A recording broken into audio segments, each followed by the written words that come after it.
Salut les marques, salut les smarts, bienvenue dans Catch Up. Je suis Ringside, vous écoutez le podcast officiel des Cahiers du Catch.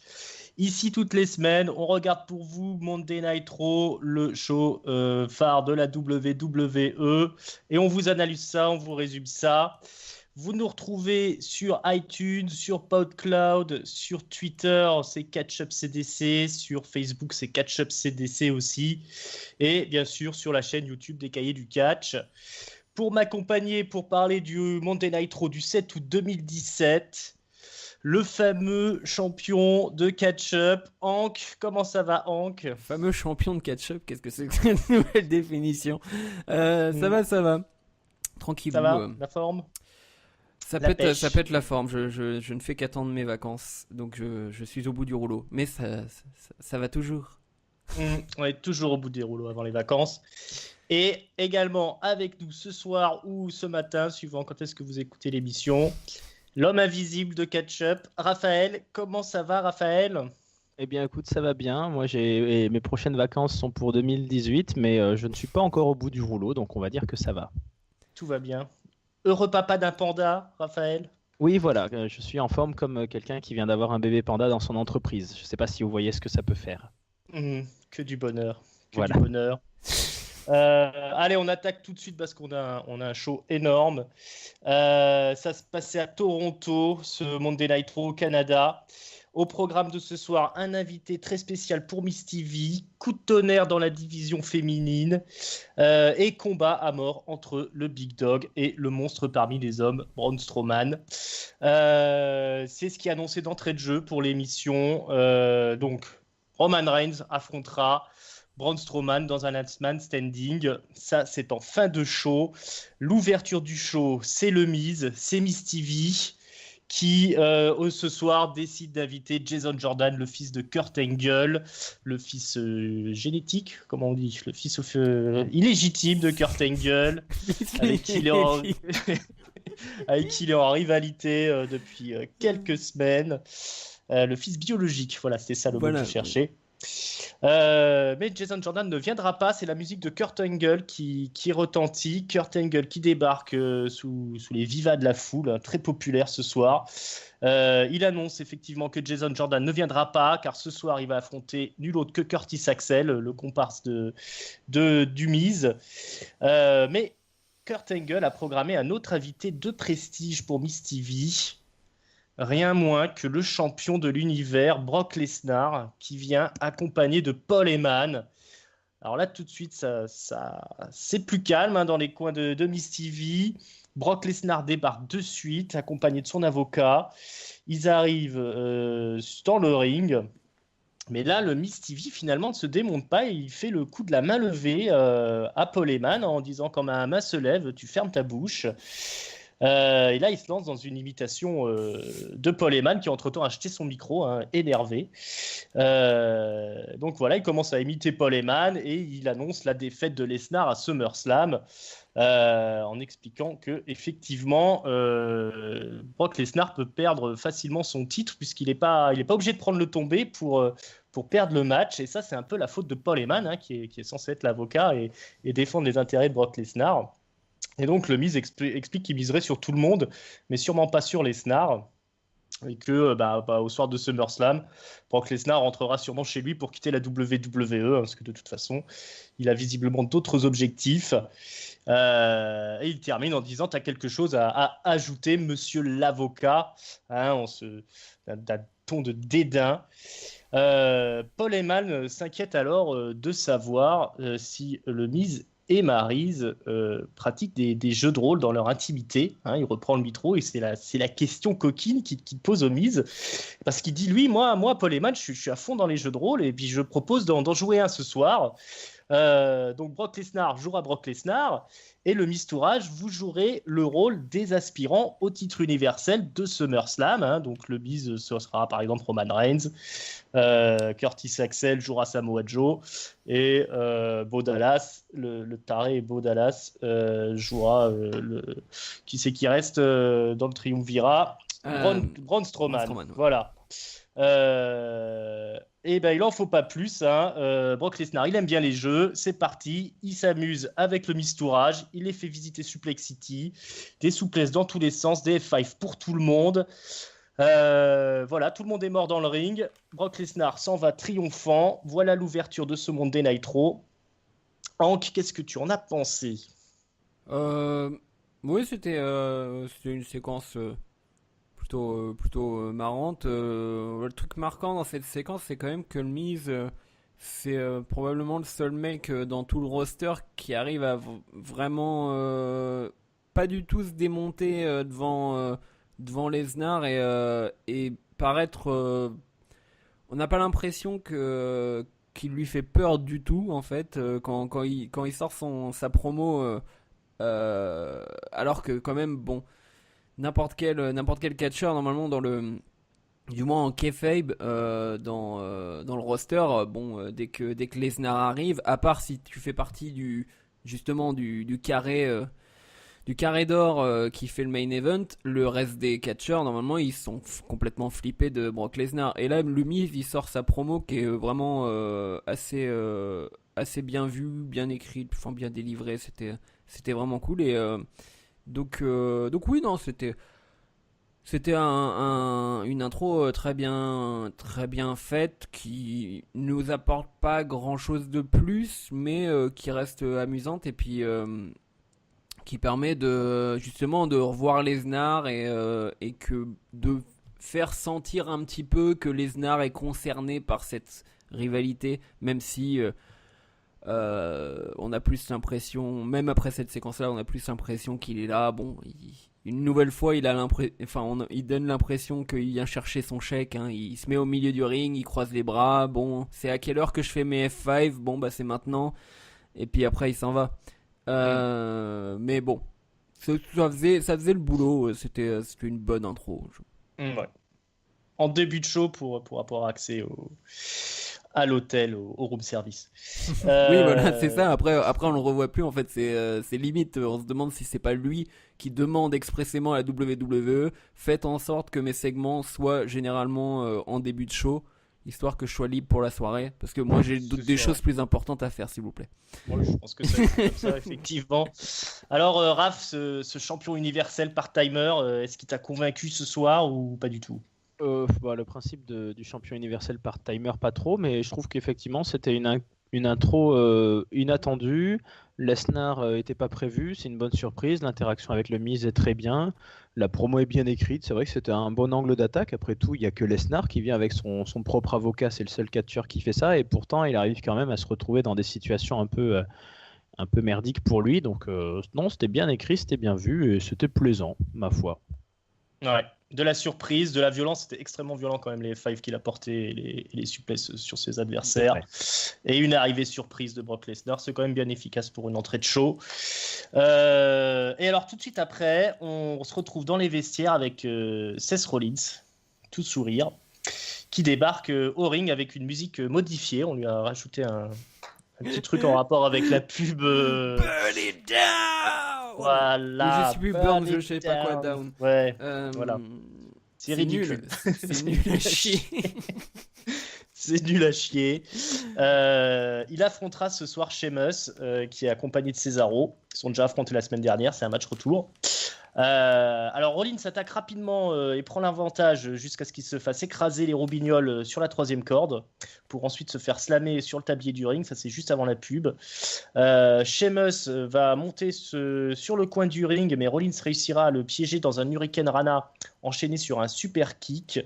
C'est ensuite au tour de Rollins de monter sur le coin, mais une distraction de Cesaro lui fait louper sa descente et l'Irlandais le piège dans un roll-up pour la victoire. Après le match, Rollins va effectuer un tope suicida sur Sheamus, mais il se fera rosser par les champions par équipe. Le public réclamera Dean Ambrose, qui apparemment ils sont en tentative de réconciliation depuis quelques semaines, mais Dean Ambrose ne viendra jamais.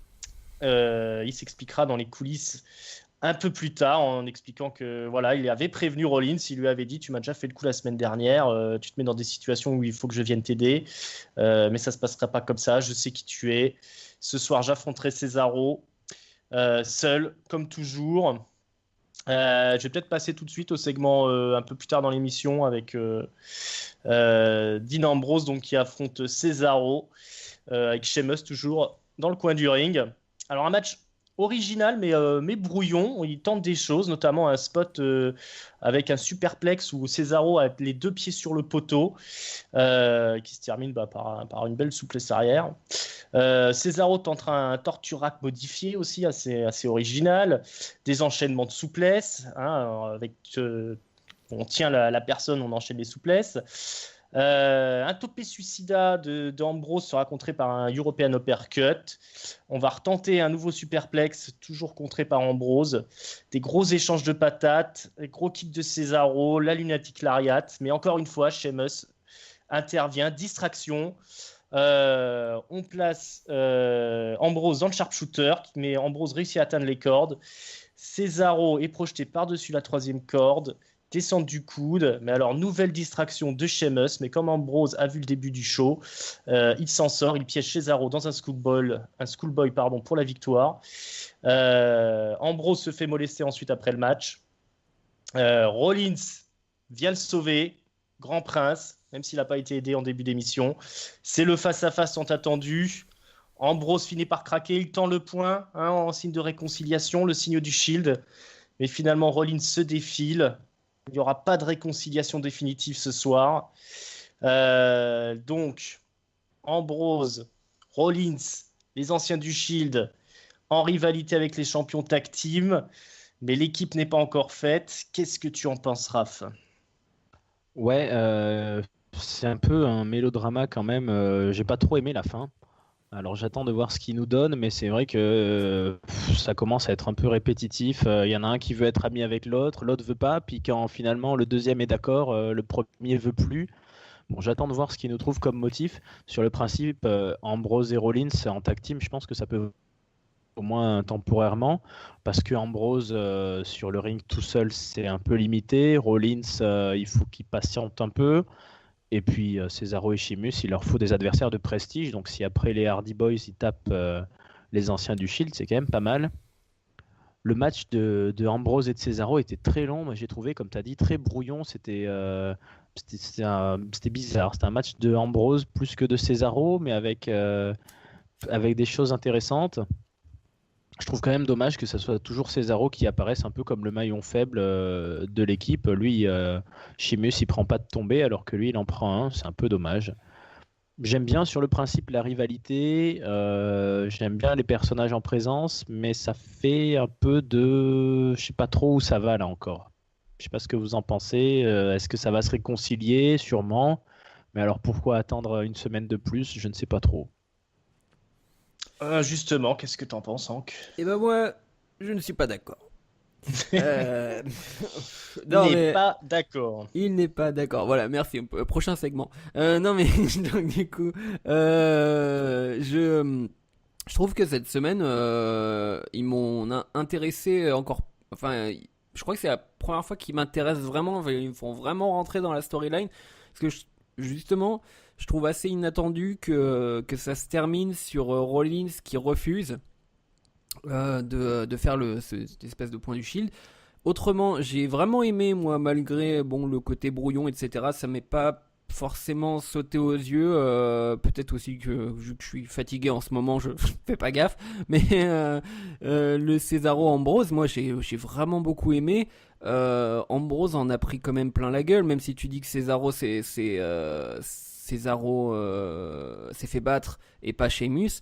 Quand même Cesaro il lui a mis pas mal de choses. Je pense qu'on a rarement vu une aussi grosse branlée d'Ambrose ces derniers temps, malgré le fait qu'il gagne à la fin, mais quand même d'ailleurs il le rappelait dans les commentaires pendant le match qu'au bout de je sais plus quelque chose comme une dizaine de minutes de match, il rappelait à quel point Ambrose justement là on revenait à ce qui marche chez Ambrose, c'est-à-dire l'espèce de carpette, enfin pas de carpette, mais l'espèce de punching ball qui ne veut jamais rester à terre, quoi. Donc là il y avait des séquences qui étaient bien. Est-ce que la construction en général était était vraiment bonne de A à Z. Non, je pense pas, parce que c'est Ambrose, donc du coup il a toujours cette espèce de come-up, enfin ces espèces de moments où il no-sell en fait. C'est un peu le gros souci d'Ambrose. Ah bah la lumière s'est éteinte chez moi. Donc du coup, ces moments où il no-sell, et donc du coup ça casse un peu le rythme du match, parce qu'il y a toute une progression, et après il fait son lunatic lariat là où il passe à travers les cordes, et ça c'est le truc qui énerve tout le monde. Enfin, sauf on va dire les fans hardcore de catch, généralement c'est le truc qui les énerve.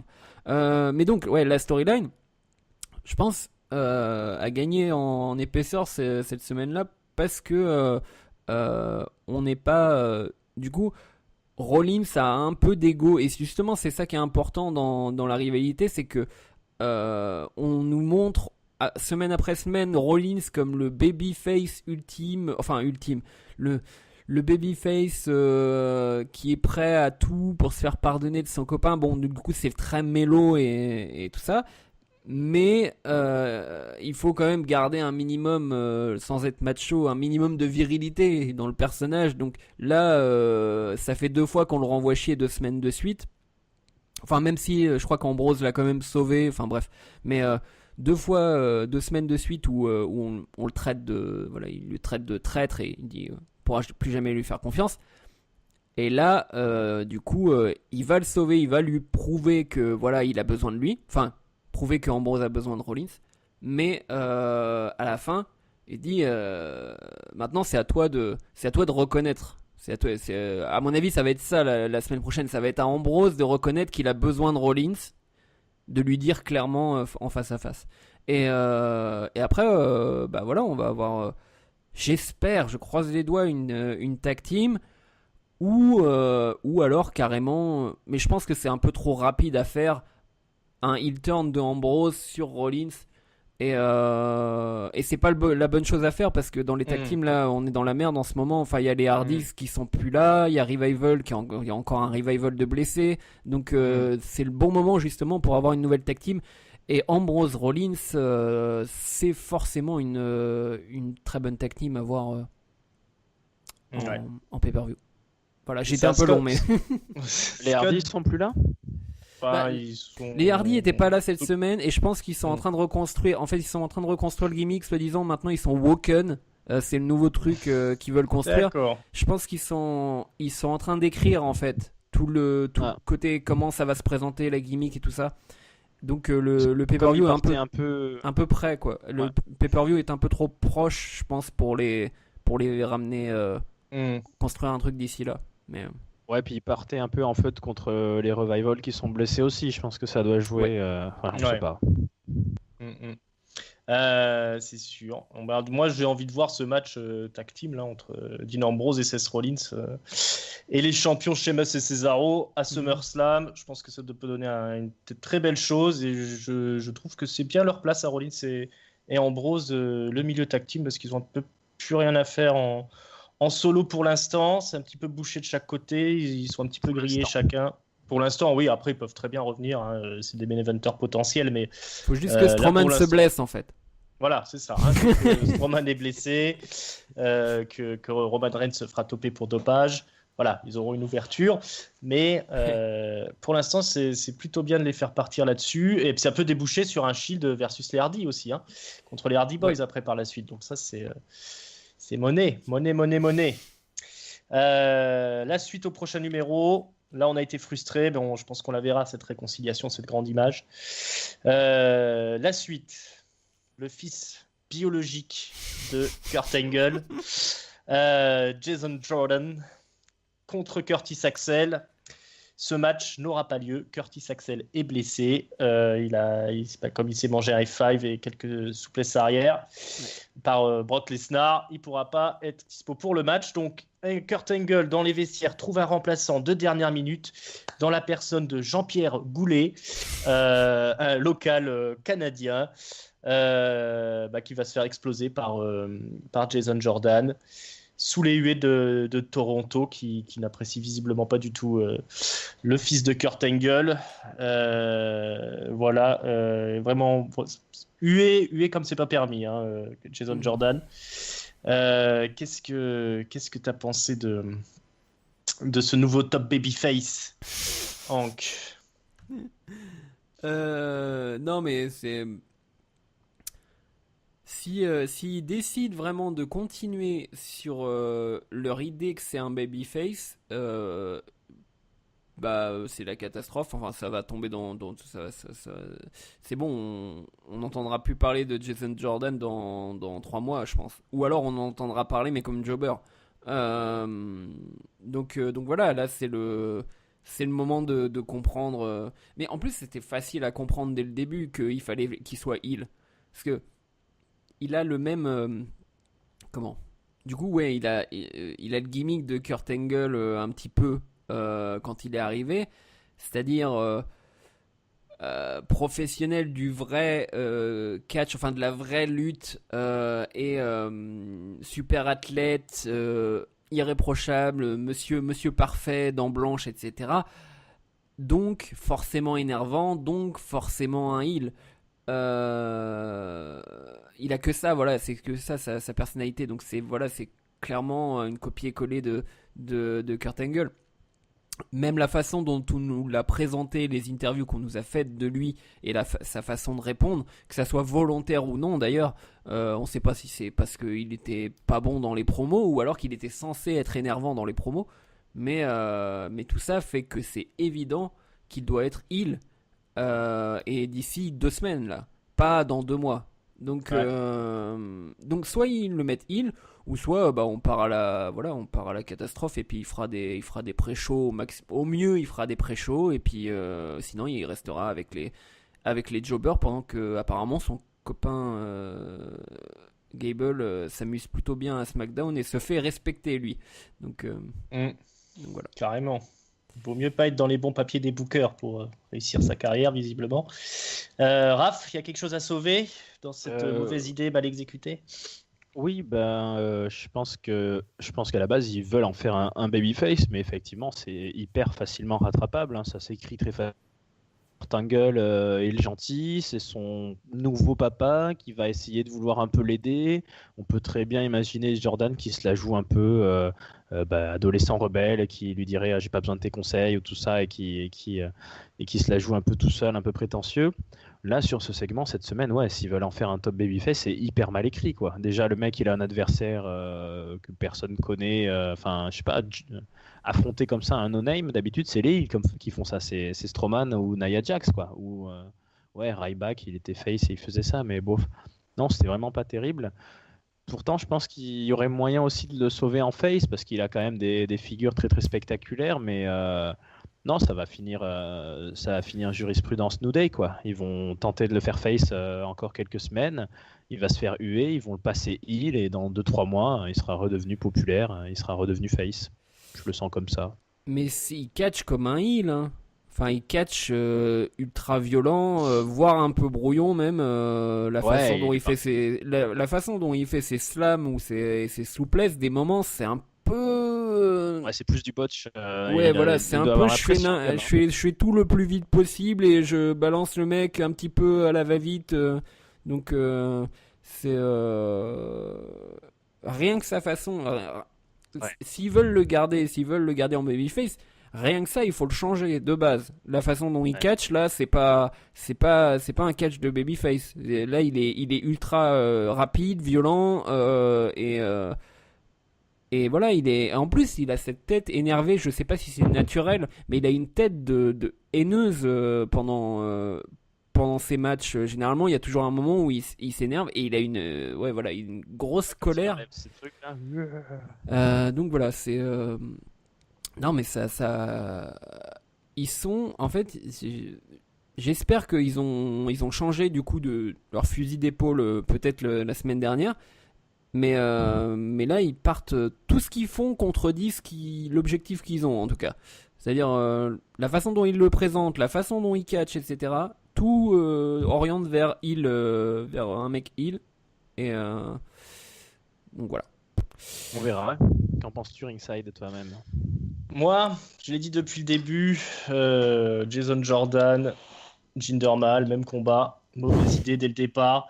c'est flingué, ça ira nulle part. Et sa carrière, elle est cuite. Mais ils peuvent sauver le coup, mais va falloir effectivement que ça passe par un heel turn ou qu'ils aient un atout dans leur manche qui transforme cette intrigue en quelque chose de vraiment original. Mais là, en l'état, ça ira nulle part. Il est cuit, les gens le prendront jamais au sérieux, Jason Jordan. Et puis le public c'est pas forcément le modèle du public habituel parce que le public de Toronto est quand même une grosse bande de connards. Mais mais quand même, on a déjà là cette semaine des chants. Let's go Jobber quoi pendant tout le truc. Jordan il s'est fait huer à la sortie. Donc ça doit être difficile à vivre pour lui. Ça me fait penser à Roman Reigns quand ils ont fait gagner le Rumble avec The Rock. Là, le gamin, il a de la pression sur les épaules en même temps. C'est ce que je me disais. Si jamais il gagne le Rumble l'année prochaine, c'est fini pour lui. Il va pleurer. Nous aussi. Ouais. Puis nous aussi. Non, mais c'est à un moment donné quand t'as une idée de merde et que tu l'as fait mal, que c'est mal exécuté, ça donne rien de bon. Donc ça fait partie des idées de merde un peu qui traînent à la WWE en ce moment. Il y en a quelques-unes. Ça serait bien qu'il se rattrape et qu'il fasse un effort quand même sur des choses comme ça parce que c'est très vieux jeu, c'est pas novateur et je pense pas que ça intéresse qui que ce soit au final. Donc voilà, petit carton rouge sur cette histoire. Coup de tonnerre dans la division féminine. Bayley est blessée. Elle s'est démis l'épaule lors de son match la semaine dernière contre Nia Jax. Donc elle est hors jeu pour SummerSlam. C'est fini, elle participera pas au plus gros show de l'été. Elle vient faire une annonce parce que tant qu'à faire, autant lui faire parler. Elle est tellement douée pour parler, Bayley. Elle est interviewée par Charly Caruso au milieu du ring. Donc on montre un ralenti des images de la semaine dernière où elle s'est blessée. Elle n'arrive pas à regarder les images, c'est trop pour elle. Elle remercie la foule, mais elle se fait huer. Elle met sa pièce sur Sasha Banks parce qu'on lui demande son avis sur qui c'est qui va être challenger à SummerSlam. Ça va jouer entre Sasha Banks et Nia Jax. Naufrage complet sur cette séquence. Et qui direct, tu nous teases direct les matchs qui vont avoir lieu. Ouais, je vous tease direct le final. J'allais dire non, ça va se jouer parce entre qu'il y avait un suspense, Emma. c'était pas. Ça va se jouer entre Emma. Il y a 6 meufs quand même. Il y a 6 meufs en. Mickey James, Dana Brooke. Ouais. Alicia Fox. J'y arrive. Il y a Alicia Fox et Emma qui arrivent au ring, voilà. Alicia Fox, Emma contre Sasha Banks, c'est le match qui suit. Avec franchement, t'es pas obligé de le faire mouvement par mouvement. Tu peux donner le résultat direct. T'as donné le résultat, passe à la. Ouais, explique. je vous dis pas que Emma va écraser le dos de Sasha Banks sur le tablier du ring à un moment donné. Non, bon. Non, mais si, c'est victoire de Sasha Banks. Elle a failli se faire voler la victoire par Emma. Oui. Mais ça n'a pas fonctionné. Elle fait taper Emma d'ailleurs. Un peu plus tard, on a Nia Jax contre Dana Brooke et Mickey James. C'est Nia Jax qui gagne avec une descente de la cuisse sur Dana Brooke. Avec une double blessure. Voilà, elle a dû tuer 2 personnes ce soir. Je comprends pas qu'il la fasse encore catcher. Dana Brooke, qu'est-ce qu'elle a pris, Dana Brooke? Oh là là. Ouais, elle a mangé. Elle a mangé cher. Ouais. Nia Jax qui donc a une immunité diplomatique à la WWE parce que semaine après semaine elle blesse des gens. Elle a toujours des opportunités pour le titre. Une autre idée de merde qui traîne à la WWE. Moi j'étais un grand supporter de Nia Jax, mais je commence à être un peu saoulé du nombre de gens qui blessent. Ouais, non, là c'est dangereux. C'est dangereux, elle a failli tuer Charlotte il y a pas longtemps. Elle a carrément blessé Bayley, et en plus elle l'achève parce que Bayley elle se démet l'épaule sur une chute et Nia Jax lui fait sa prise en la prenant les bras coincés derrière les épaules, elle les écrase au sol, mais alors, c'est vraiment aucun respect pour son adversaire donc là c'est carton rouge aussi pour Nia Jax. Du coup, qu'est-ce que tu penses de toute cette division féminine là qui doit être rattrapée? La division féminine, voilà, ça va être un peu long la division féminine. Mais Bayley au micro, c'était une très mauvaise idée de venir faites une vidéo, quoi. Faites juste une vidéo. C'était pas nécessaire. Je sais pas comment vous pouvez la tourner, mais vous mettez des images du match. Limite un petit commentaire de Bayley, genre c'est à ce moment-là que je me suis rendu compte, blablabla. Et puis là, on montre une image du match. Et voilà, vous faites un petit package de 2 minutes expliquant que voilà, Bayley sera pas là à SummerSlam. Et point barre. Et c'est pas. Les gens ne compatissent pas avec les gens qui chouinent. Avec les catcheurs qui chouinent. Si vous ramenez un catcheur au milieu du ring pour qu'il vous annonce. À part si c'est le départ à la retraite. À part si c'est un départ à la retraite. Mais sinon, si c'est quelqu'un qui va vous annoncer qu'il va être absent les prochaines semaines, etc., personne va compatir. Au mieux, vous aurez un silence. Au pire, vous aurez Toronto qui vous boue ou Chicago qui vous crache à la gueule. Mais voilà. Donc c'est une très très mauvaise idée ce qu'ils ont fait. Et puis c'est en train, voilà, c'est encore une mauvaise décision sur le personnage de Bayley. Et c'est encore une fois un truc qui endommage l'aura de Bayley. Il y en a marre de montrer Bayley comme une chouineuse, comme une fille fragile. Voilà, il y a d'autres catcheurs qui sont blessés, ils viennent pas au milieu du ring pour dire oh mon Dieu je suis tout fragile ou alors oh mon Dieu c'est à ce moment-là que mes rêves se sont brisés, je serai pas là au prochain pay-per-view. Les gens ils le devinent ou ils le savent. Ils vont le savoir forcément dans un package parce que vous allez le rappeler, les commentateurs vont le rappeler, les vidéos playback vont le rappeler. Il n'y a pas besoin de limite de ridiculiser, quoi. C'est quasiment ridiculiser un catcheur que de lui demander d'aller au milieu du ring et de dire je me suis blessé et machin. Et puis alors là le comble du ridicule, c'est lui demander alors c'est qui votre favorite. Mais elle a pas à dire quelle favorite. Elle est censée se battre pour la ceinture. Elle est censée être genre pour elle-même, quoi. Il y en a marre qu'il la montre comme quelqu'un qui vit à travers Sasha Banks. Elle passe son temps à vivre à travers Sasha Banks. Dès qu'il y a Sasha Banks, c'est genre, sauf si elles sont l'une contre l'autre, c'est genre ouais, je veux trop que tu gagnes, etc. Alors que non, elle devrait pas être. Tu peux être ami sans pour autant du coup en être être débile ou en être au sacrifice de ton propre objectif.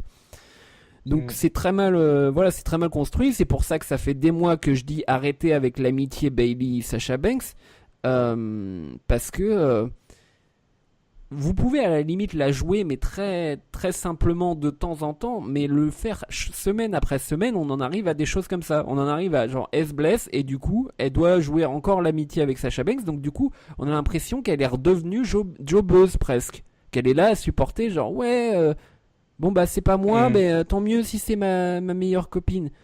Et là, et du coup, ça devient, ça fait comme si on se disait, alors la ceinture c'est pas si important pour elle. Enfin, autant que sa copine l'est. C'est ça. C'est nul à chier. Voilà. Raph, t'as quelque chose à ajouter sur tout ça?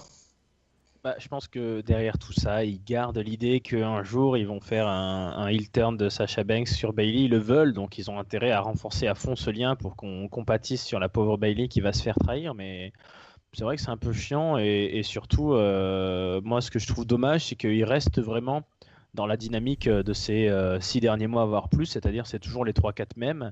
Là, quand on a su les deux triple threats, c'était évident que ça allait finir sur Sasha Banks, Nia Jax. Et c'est dommage parce qu'on aurait pu profiter des triple threats pour avoir, je sais pas moi, mettre en valeur un peu Emma, pourquoi pas. Moi j'aimerais bien voir ce qu'elle peut faire depuis qu'elle est revenue. Mais si on fait pas confiance à Emma, peut-être on peut redonner une chance à. Ouais, bon, il n'y a pas grand monde enthousiasmant, mais Mickie James ou je ne sais qui. Donc là, on va se retrouver avec Sasha Banks très probablement contre Alexa Bliss. Pour moi, il n'y a que Alexa Bliss que je trouve intéressante là, en ce moment. Donc c'est la championne et tant mieux pour elle au final. Mais sinon, bof. L'incapacité de la WWE à créer des babyface, c'est aussi effectif chez les filles. On le voit avec la pauvre Bayley, alors que Alexa Bliss, elle marche toujours un petit peu sur l'eau. Voilà, c'était un petit point noir dans l'émission. On va continuer, on se retrouve dans les vestiaires avec Braun Strowman qui se fait interviewer par Renee Young. Il nous explique qu'il aime faire mal à Roman Reigns. Il aime lui taper dessus. Et il va transformer le Big Dog en petit chiot. Hein. J'aime regarder son regard lorsque l'espoir voilà, il détaille ça. Lorsque l'espoir s'en échappe.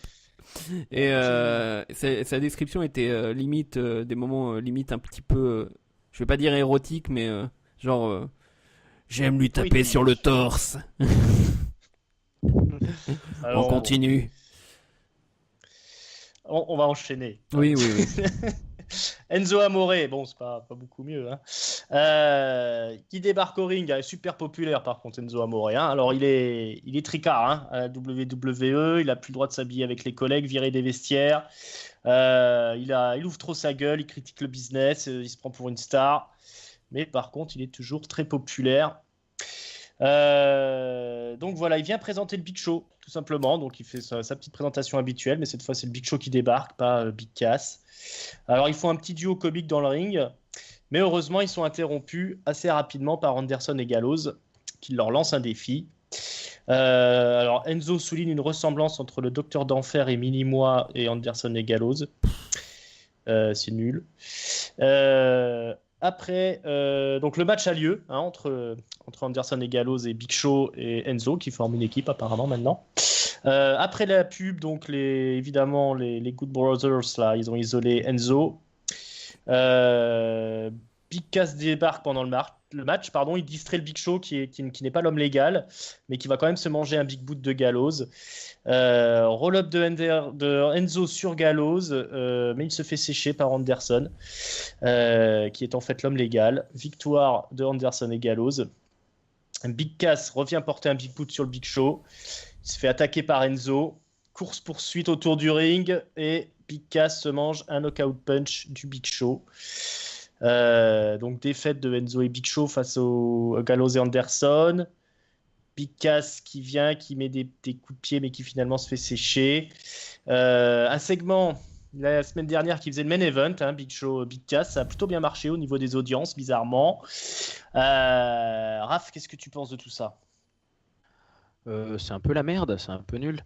C'est un peu de la merde, c'est un peu nul. Ouais, c'est un peu de la merde, c'est un peu nul. Non, pour moi, la seule, qu'est-ce qui pourrait être une bonne idée? Disons que je trouve sur le principe, s'être dit, allez, Enzo Amore, il va passer de Big Cass au Big Show, c'est rigolo, c'est possible. Hein. C'est mieux que d'avoir laissé Enzo tout seul se faire démonter la gueule. Par contre, ouais, Big Cass, moi je suis sûr que ça va très mal se passer parce que je le trouve pas intéressant en heel. Le Big Show, bon bah, il est plutôt jeune. Anderson et Gallows, je trouve c'est pareil, c'est déprimant quoi. Ils ont leurs personnages ont vraiment aucune ambition quoi. C'est les mecs qui arrivent du Japon et ça fait 1 an qu'ils nous l'ont rabâché. Et ils viennent interrompre ce segment-là. Putain, vous avez rien d'autre à foutre que de venir dire à un géant quadragénaire et à un petit nain, hey, vous êtes des nerds. C'est nul quoi. Les mecs, voyez plus haut. Donc, pas grand-chose d'intéressant. Mais la WWE pourrait tester un truc au point où on en est. La semaine prochaine, vous mettez Big Cass tabassé par Enzo Amore et vous faites arriver pour le sauver Jason Jordan. On verra comment réagit la foule. Je propose un truc. Tant qu'à avoir de la merde, autant la regrouper au même endroit. Big Cass, en tout cas, il est à saut à fond, donc pourquoi pas. Ouais. Ah, on aurait l'équipe la plus haïe du roster. Hank, on s'en fout. On s'en bat les couilles. Hein. Voilà, on s'en fout total. Je sais pas. On en reparlera quand ça sera intéressant. Voilà. Ouais. Mais n'enterrez pas trop vite Enzo Amore qui est quand même super populaire. Hein. Donc, je suis pas ouais, sûr non, mais tant mieux s'il y a des gens. Tant mieux s'il y a des gens qui sont pas intéressés par l'écriture d'une histoire ou par la qualité d'un match, qui sont intéressés juste par un mec qui gigote et qui raconte la même chose semaine après semaine. Moi, ça me gave, donc tant pis. Voilà. Allez, une autre superbe rivalité bien troussée, Finn Balor qui arrive au ring. Il rappelle qu'il a rossé Bray Wyatt la semaine dernière. Et il dit que Bray Wyatt lui fait un petit peu flipper, mais il faut casser la gueule à la peur. Il faut lui mettre un coup de poing au visage de la peur. Comme le terrorisme. Voilà. Et il finira tout ce que Bray Wyatt commencera. Hein. Donc ça rigole pas. Alors là, Bray Wyatt se téléporte dans le ring, il se fait botter le cul, il disparaît, il revient sur le Titantron, il traite le public de mouche à merde, si j'ai bien compris. Et voilà, c'est un pas de plus dans la rivalité entre Bray Wyatt et Finn Balor, le mangeur de monde, contre le Demon King. Hank.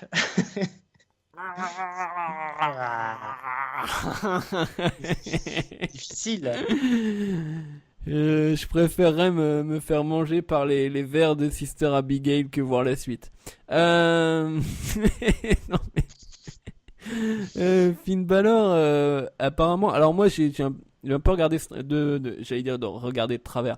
Je devais regarder un autre truc en même temps que ce segment, donc du coup j'ai raté ce passage, mais j'ai entendu que Finn Balor avait dit que pour Bray Wyatt les victoires et les défaites n'étaient pas importantes, un truc comme ça.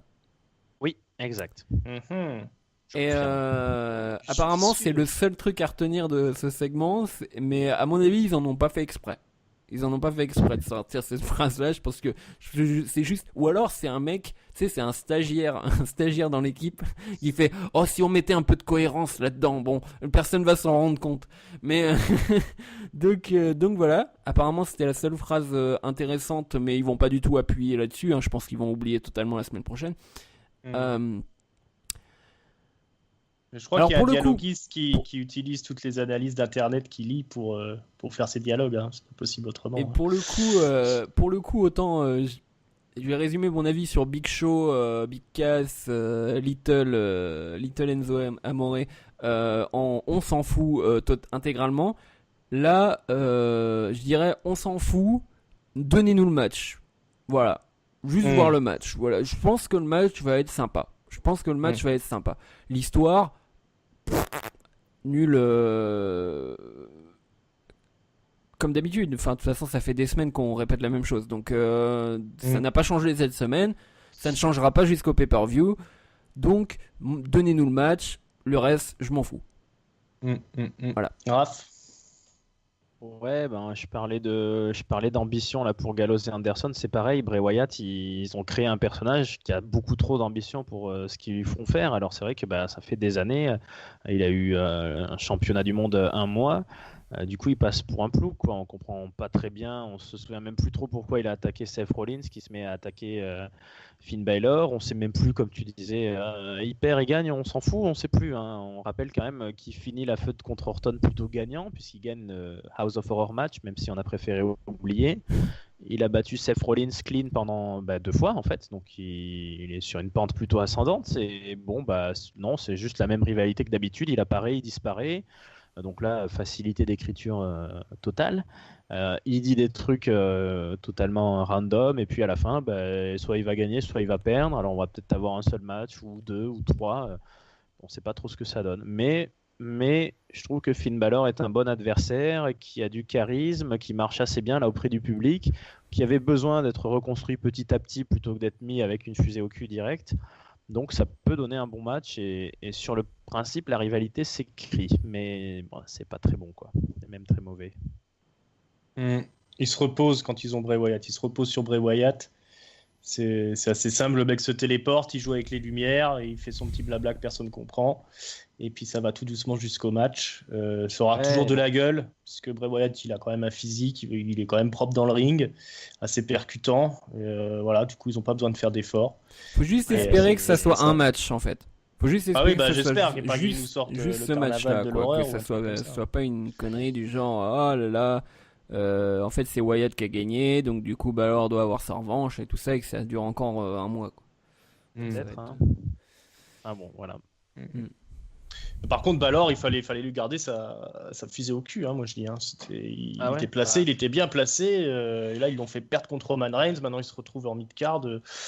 Pour moi, son lancement, c'était réussi. Hein. Ils n'auraient pas dû faire marche arrière comme ça, parce que je pense qu'il a les épaules assez solides. Bon, malgré peut-être qu'ils sont un peu fragiles, mais bon, c'est vrai qu'il n'a pas eu trop de chance là depuis qu'il est arrivé dans le roster principal. Mais moi, je pense qu'il a le charisme, qu'il a tout ce qu'il faut dans le ring et tout pour être au niveau des main eventer, mais bon, bah, c'est pas les Ouais, mais projets là, actuels. avec Brock Lesnar part-timer, il faut occuper un peu ces gens-là, là, les Rollins et les Baylor, ils remonteront au niveau quand ça se libérera un peu en main event, je pense. Enfin, on Ouais. verra. Et Balor, il irait bien avec le Miz. J'aimerais bien. En Enfin, fait, avec le démarrage qu'il avait eu à Raw, moi je serais resté sur ce démarrage-là. Il était au-dessus, ils avaient réussi à le placer au-dessus, ils avaient réussi à placer leur babyface. Et, mais puis, c'était voilà, nul, marche enfin, arrière complète. ouais, Et le début, là, quand il est devenu champion universel en 3 jours, là, en battant tout le monde, ouais, enfin, moi, je trouvais ça un peu bâclé, du coup. Mais... Ouais, mais Balor, à l'époque où il est arrivé, c'était l'ère de Rollins,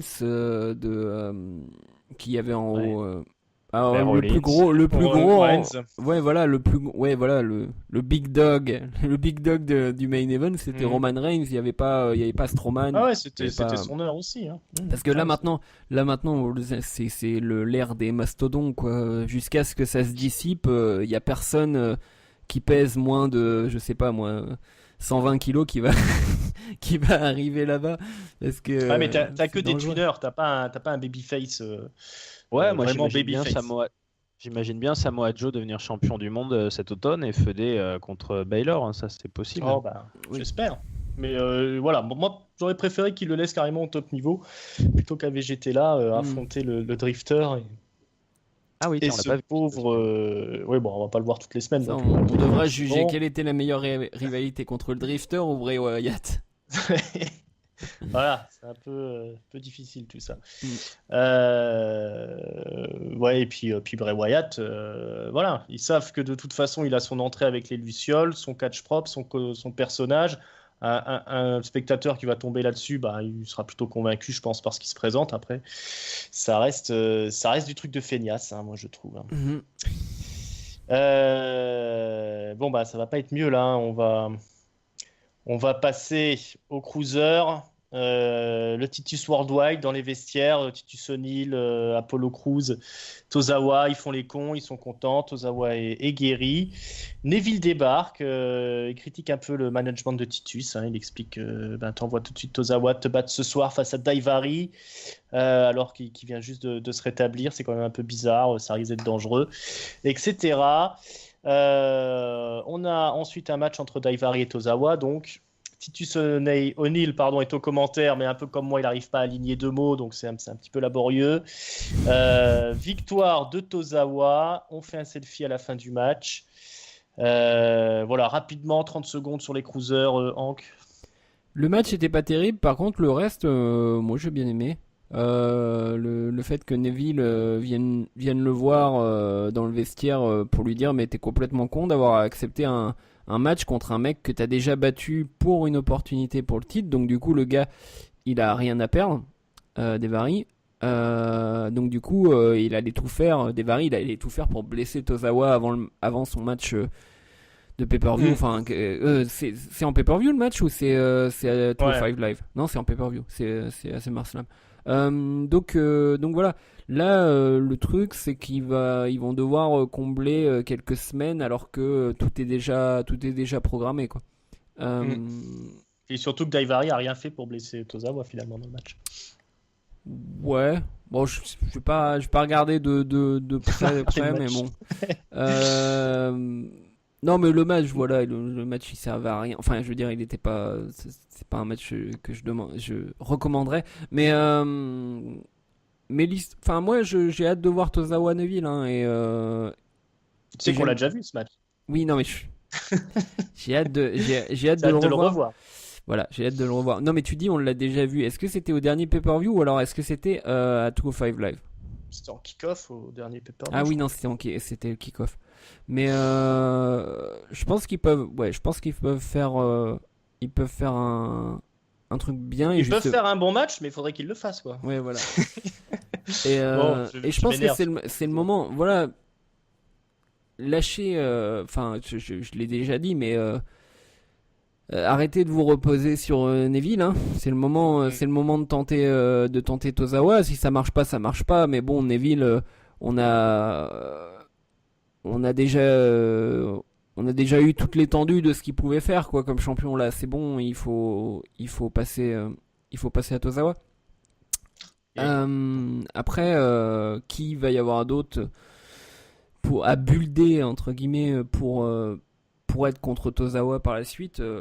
Ça, c'est sûr que c'est compliqué parce que chez les cruisers, ça a demandé Tozawa pour le construire, enfin pour faire un personnage vraiment attachant, tout ça, et ça a mis quelques mois quand même. Et mais bon, moi, Titus Worldwide, ça me fait marrer. Maintenant, ils ont un t-shirt en plus. Et,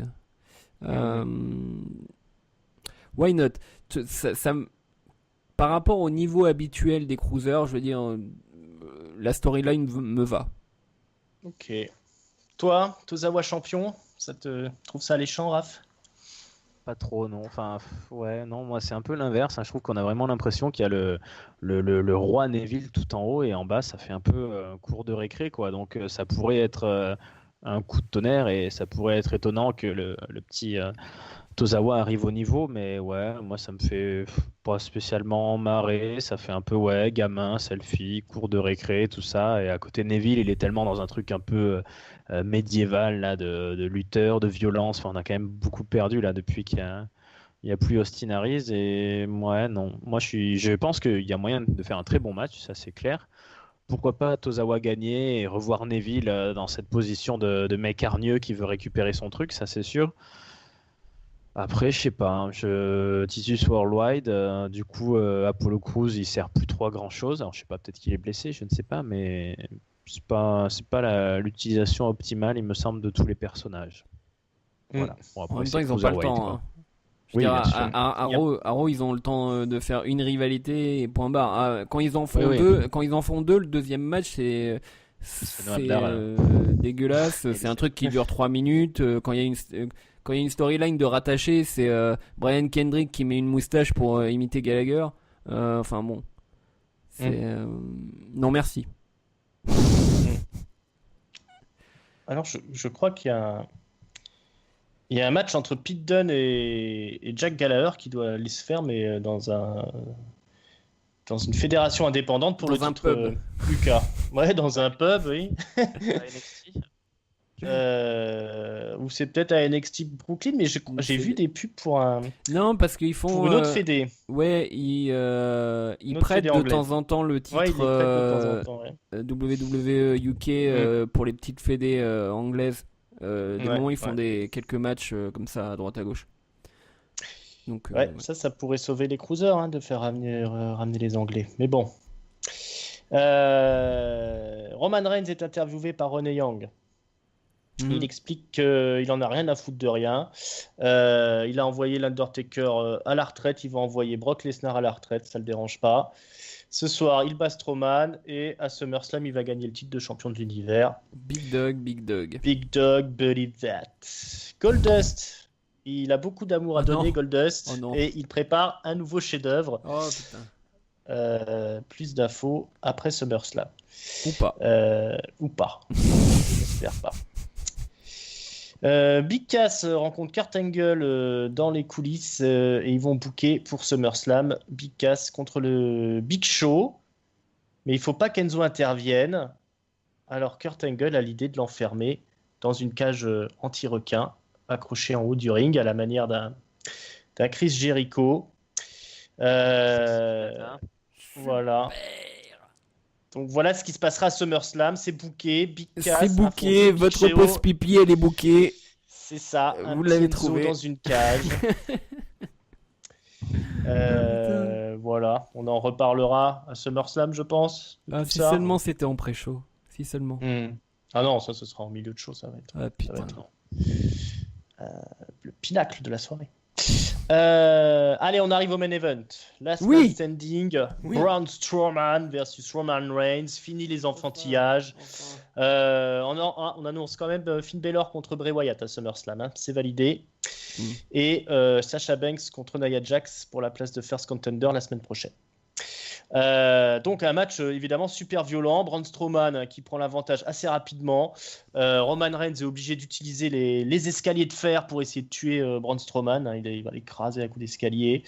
Il va essayer aussi, il va le passer à travers la table aussi avec un Samoan drop impressionnant. Il y a aussi un autre spot impressionnant où Roman Reigns va courir pour aller sûrement emporter un Superman Punch ou un Spear, mais ça se fait à l'extérieur du ring et Braun Strowman prend un fauteuil et lui jette le fauteuil à la tête de manière très très violente. On va aller se battre dans le public, on va jusque sous le Titantron. On s'en voit sur les écrans, hein. C'est toujours très violent Braun Strowman quand il s'agit d'écraser la gueule de Roman Reigns. Là-dessus, on va utiliser la rampe, hein, qui va jusqu'au ring. Un premier spear est contré par un violent coup de pied de Braun Strowman, mais le second spear de Roman Reigns touche sa cible. On commence à décompter les adversaires parce que c'est un Last Standing, hein, donc il faut que la personne reste KO jusque 10. Les deux sont à terre, on les compte. Reigns se relève. C'est un peu bordélique parce qu'on ne sait pas trop où on est de compte. Et là, il se fait apaguer par quelqu'un dans le public. C'est Samoa Joe. Il surgit de la foule. Il lui porte le Coquina Clutch, un Coquina Clutch létal. Roman Reigns s'écroule. On recommence à compter les deux adversaires parce que Strowman est toujours KO. On en est à 9 quand Strowman se relève comme un seul homme. Victoire de Strowman suite à l'interférence de Roman Reigns. Non, l'interférence de Samoa Joe, quand même. De Samoa Joe, exactement, c'est ce que j'ai dit, hein, pour écouter les bandes. Alors, j'ajouterai simplement que le spot du fauteuil, qui était très très impressionnant, a été piqué à la New Japan, oh là là. Climax, oh là là. dans un affrontement entre le dieu Okada et Evil, la révélation du G1. Mais bon, quand on prend des choses qui sont bien, bah, ça donne des trucs qui sont bien. On a le droit de piquer, c'est pas grave. Ils avaient fait ça avec une chaise, eux, là c'est avec un gros fauteuil. C'est pas les mêmes gabarits en même temps. Hank, qu'est-ce que tu as pensé de ce monstrueux main event? C'était monstrueux, c'était excellent, c'était encore une fois, je sais plus si c'était le dernier Raw qu'on a présenté ensemble, dans lequel on était dans le même podcast, mais on avait eu un Raw comme ça qui était genre pénible et jusqu'au main event qui était, justement, c'était encore Braun Strowman, Roman Reigns, je crois, qui avait un peu sauvé la soirée. Ah oui, non, ou Triple Threat? Je sais plus. Il y avait Samoa Joe aussi. Par contre, il n'y a plus de lumière chez toi, Ring. Tu es dans le noir quasi intégral. On va perdre. Voilà. On perd l'électricité au fur et à mesure de ce podcast. Hein. Envoyez des sioux. Envoyez des sioux. Envoyez des sioux, oui, merde. Voilà. Et donc, oui, non, mais c'est incroyable. Enfin, Roman Reigns, incroyable. Enfin, oui, il est beau Roman Reigns. Ça c'est du Giscal. Hein. Si vous voulez un jour les transcriptions de nos conversations sur Skype, hein, si vous voulez le résumé de ce que dit Giscal, généralement, c'est John Cena, il est incroyable, c'est le meilleur homme du monde, et Roman Reigns, il est trop beau. Voilà, c'est à peu près Giscal sur Skype. Il est très fort. Il est très fort. Voilà. Fort. Si vous sentez quelque chose de vaguement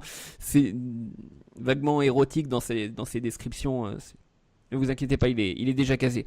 Donc c'était très bon. Pourquoi c'était dans un Monday Night Raw? Pourquoi ça n'avait aucun rapport avec rien, hein, finalement? C'était un petit peu juste, on va prendre ces deux-là et puis on va faire un match de pay-per-view. Hop, voilà. Donc c'était un match de pay-per-view. Hein.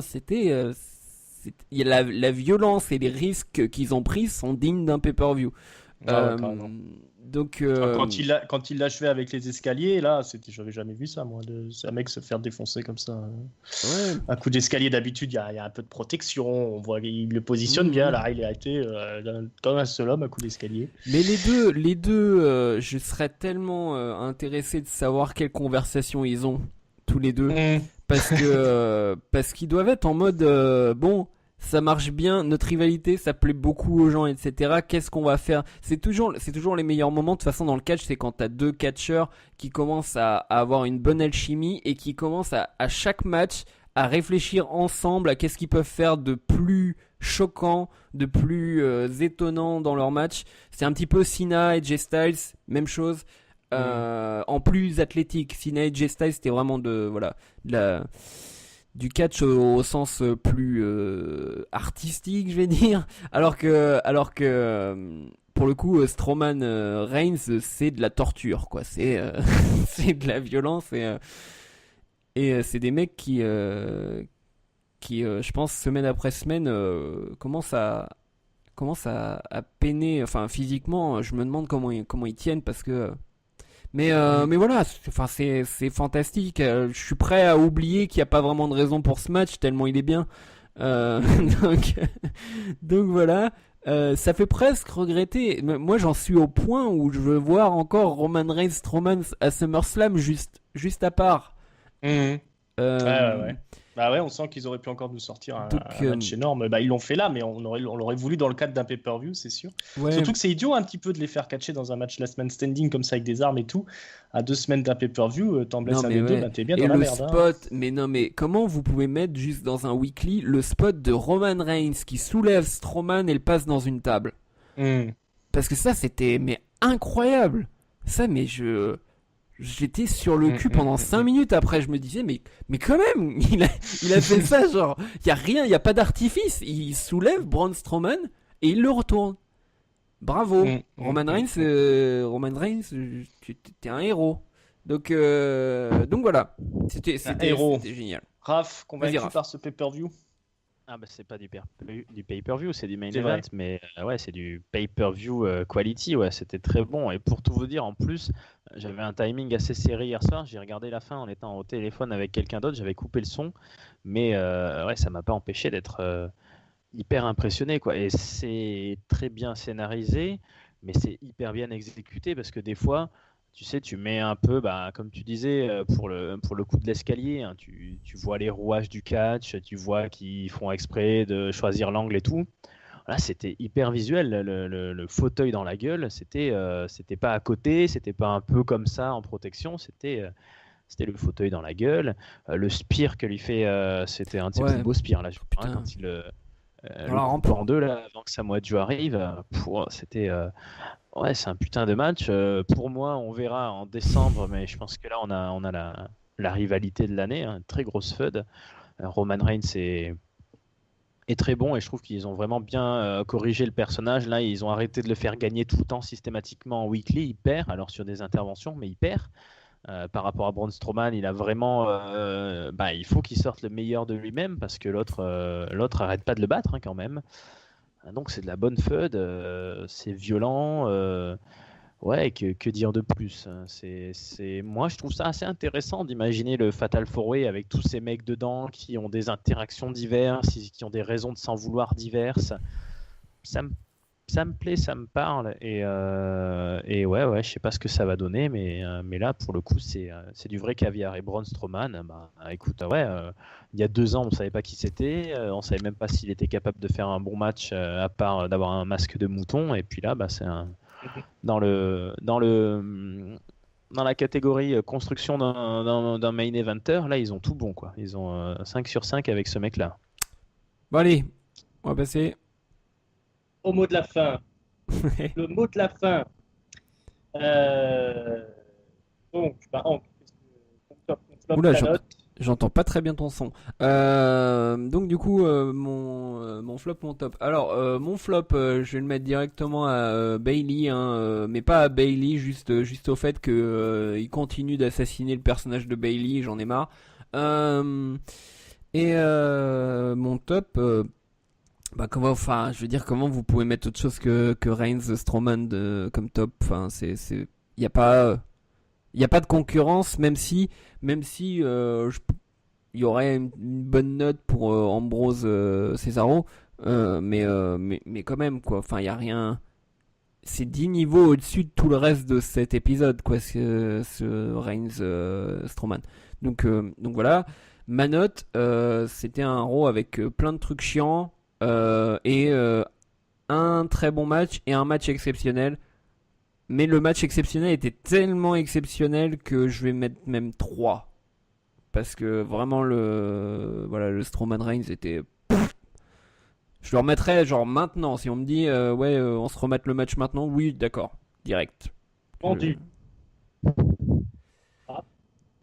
Eh bien, pour moi, niveau flop, je pensais à la même chose, mais je vais mettre un flop au traitement de Jason Jordan contre le Jobber, même si peut-être que c'est en fait un début de piste, mais non, là, dans l'état actuel, c'était nul.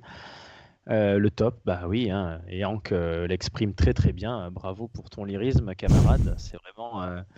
C'est vraiment 10 niveaux au-dessus. C'est des putains de gladiateurs, quoi. Alors, c'est ce qu'aime Vince McMahon à fond, mais en même temps, là, pour le coup, c'est ce qui nous touche à tous, quoi.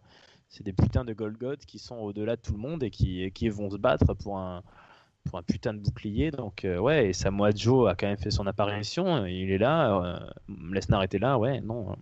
Là, le casting du main event est très bien choisi. Et du coup, bah ouais, j'hésitais entre 2,5 et 3, mais on va garder le 3, puisque c'est vrai qu'il y a aussi une bonne intro avec le Miz.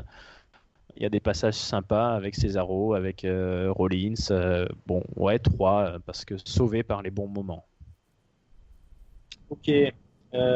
Bon, outre le main event, moi je vais mettre le top à la violence de Brock Lesnar dans les five, qui m'a bien fait rigoler. Le flop, je le donne à Bailey. Je t'entends Bailey. je t'entends On plus, t'entend pas très Ringside. bien, ouais. T'es en train de couper là. Je crois que toi, toute l'électricité de ton appartement ou ta maison est en train de partir. Et ta facture EDF. Je Tout payé. je sais plus si c'est ton. Vas-y, continue. Vous m'entendez?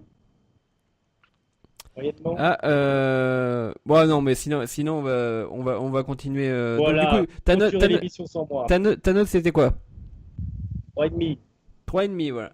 Bon, 3,5. Et bon, Strowman comme top. Et puis en flop, t'auras mis Voilà. Allez. Bailey. D'accord.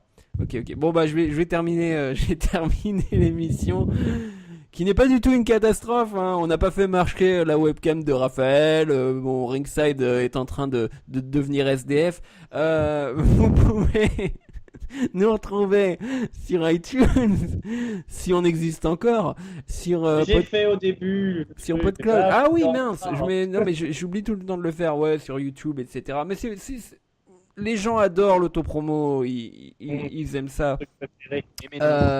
Donc, bah du coup, je vais remercier, même si j'ai pas présenté, Ringside pour avoir présenté. Merci Ringside. Merci. Je sais pas si on m'entend. Ah, mais Abonnez-vous. Le supplément SmackDown. Il dit abonnez-vous et regardez le supplément SmackDown, mais vous n'êtes pas obligé, hein, parce que c'est la concurrence. Donc Raphaël. Allô Raphaël. Tu dois dire un truc? Oui, fais un gros bisou, fais un gros bisou aux gens. Oui, bisous, merci, et puis plein de bébés pandas et de Braun Strowman dans vos vies. Voilà, parce que si vous tombez là dans les news, ou du moins ces derniers jours, sur un bébé panda, c'est au zoo où travaille Raphaël, voilà. Donc n'hésitez pas, allez-y, faites-lui des bisous. On vous souhaite une très bonne semaine pleine de catch, et on va tous payer notre facture EDF. Salut. Ciao.